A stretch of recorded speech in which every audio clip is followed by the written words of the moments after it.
আসসালামু আলাইকুম।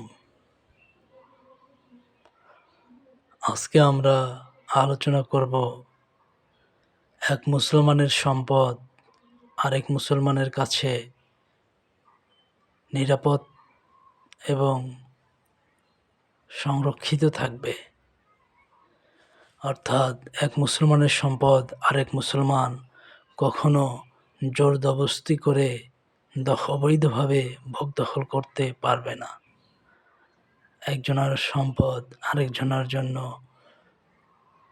অবৈধ হিসাবে বিবেচিত হবে।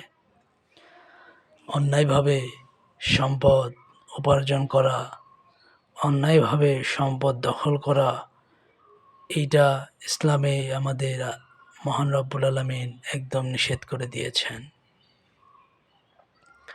একজনের সম্পদ যেন নিরাপদে থাকে, যেন নিরাপত্তায় বলয়ে থাকে, অন্যায়ভাবে যেন গ্রাস না হয়, সেটাই আরেক মুসলমানের জন্য করণীয়।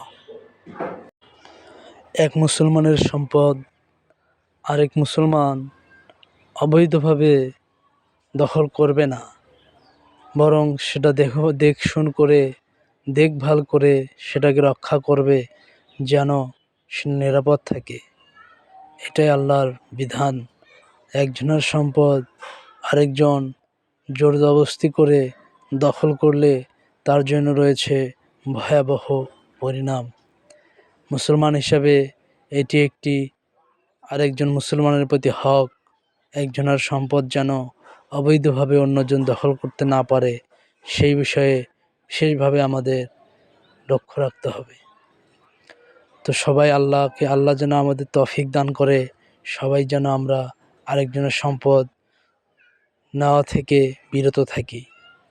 আমাদেরকে সাবস্ক্রাইব করুন, ফলো করুন, ইউটিউবে সাবস্ক্রাইব